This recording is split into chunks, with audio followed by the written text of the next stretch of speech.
want to focus on the real issues facing the American people, many of which he touched upon during his campaign. He doesn't like Obamacare. I'm the most conservative person in the world with getting rid of Obamacare. Well, presumably he's not going to go to my alternative, which is a Medicare for all single-payer program. I think that is the way we should be going. What is his idea? It's not good enough to say, I have a great idea or an excellent program.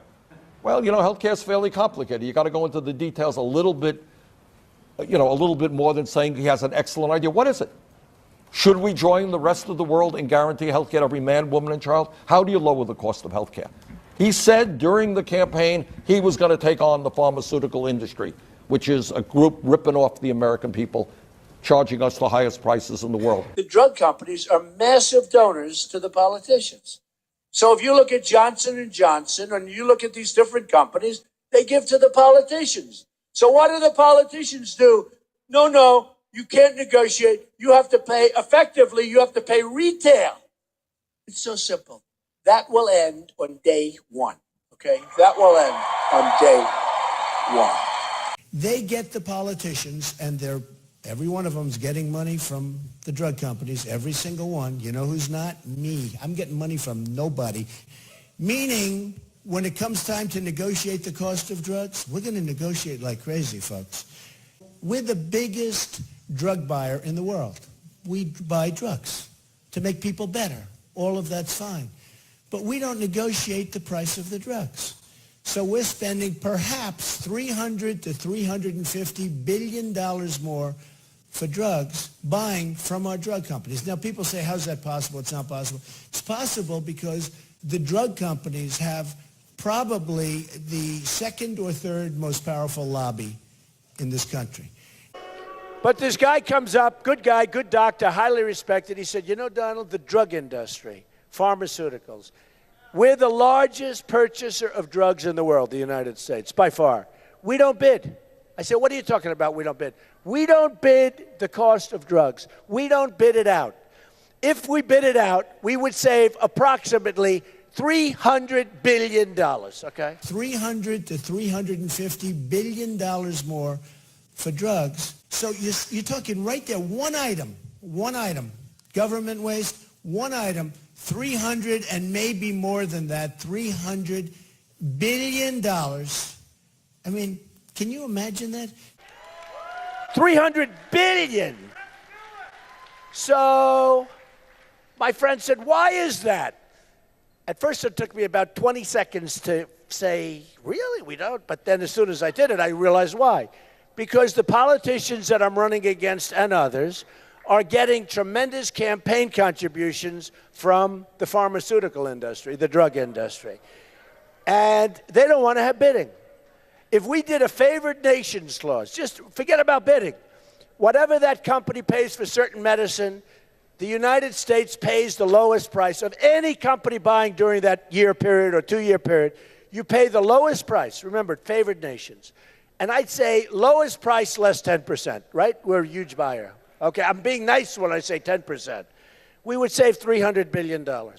We don't do it because these guys are all getting money. Woody Johnson is the head of Johnson & Johnson, is the head of Bush's fundraisers. He's the campaign chairman. No, think of it. These are politicians. They're all talk, no action, but they're not stupid people. They live for their donors. They live for the special interests and the lobbyists, and they work for them. So when the drug companies give to most of the people that I'm competing with on both sides, they have tremendous power, whether it's Johnson & Johnson, whether it's Merck or Pfizer. How about Pfizer? Pfizer's a big giver. We don't like Pfizer. They're leaving the country. I look forward to working with them. Mr. Trump, and I'd like to get into this during the course of our discussion, campaigned as a populist. Take a look at who's giving him the money.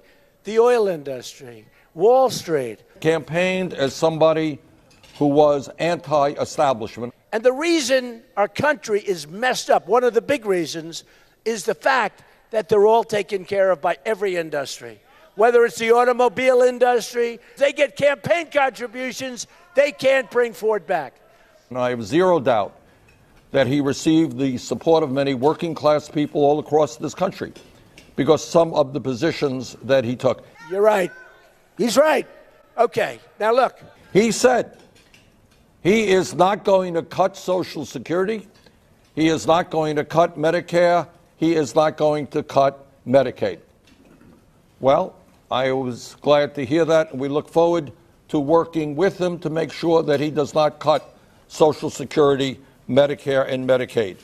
He talked about raising the minimum wage to $10 an hour. Well, that's not high enough for me, but it's better than $7.25 an hour, and we look forward to working with him to raise the minimum wage. The point is, during the campaign, he said a lot, and we will find out soon enough whether what he said was sincere, whether in fact he is prepared to take on the drug companies who charge us the highest prices in the world and move to reimportation, allow Medicare to negotiate drug prices. He said a lot, and our job is to hold him accountable,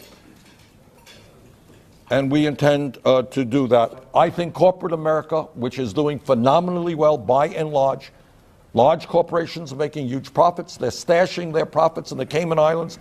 In a given year, corporations like General Electric, others, will not pay a nickel in federal corporate taxes. That is absurd. And if Mr. Trump has the guts to stand up to those corporations, demand that they start paying their fair share of taxes, demand that they create jobs in America and protect jobs in America, he will have an ally with me. You're right. But if he is serious about addressing those important issues, it will be absolutely the right thing for him to do for so many reasons. To forget about the racism, forget about the Islamophobia, forget about trying to throw millions of people out of this country. Let's focus on the real issues that we face. He's right.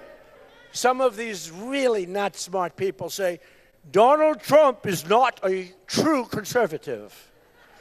Donald Trump, I get a kick. I watch these guys. What stiffs? He is not a conservative. I'm very conservative.